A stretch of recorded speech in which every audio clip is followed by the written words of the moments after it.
Pare Buboy. Balita. Boy. Tampay mo lang ako dito. Wala akong magawa. Problema, maganda nga yan para kahit paano may kakwentuhan ako. Nakaka-burden minsan.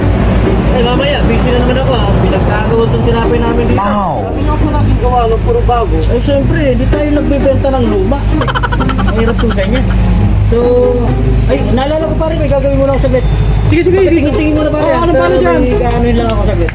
Tawagin na lang kita pag may pipili. Sige pare. Much later. Si paring Popo yan ah. Paring Popo eh, ganda ng ano mo ah, tambayan. Sana ako tinapay, kahit short yung pera ko, di pa namin sautan. Nakakagutom. Libre mo nga ako. Yan ba? Oo nga paring Popo. Umuha ka na. Sure ka? Oo. Ay, maraming salamat. Baka ka lang dyan. Bait ko na yan. Ako na baka kay Paring Pipoy, ha? Wow naman! Wow! Wow! Oo, sige. Oh, wait ka muna dito. Antayin mo ta, ano, lalabas na rin yun. Kailangan ko rin yung, ano, Sige, pare, sige. bakit pa akong gagawin, ha? Sige, pare. Okay. Salamat ah. Grabe, ang bait ni paring Popo ah. Paring Popo. Tapos yan ka.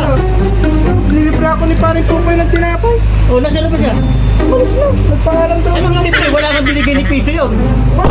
Wala. Isa. Ay, Ano talaga yun? alam mo naman na ano tayo. Magugutom pa. Bayan Balik ko mo na lang yun. Balik ko. Sa ginagawa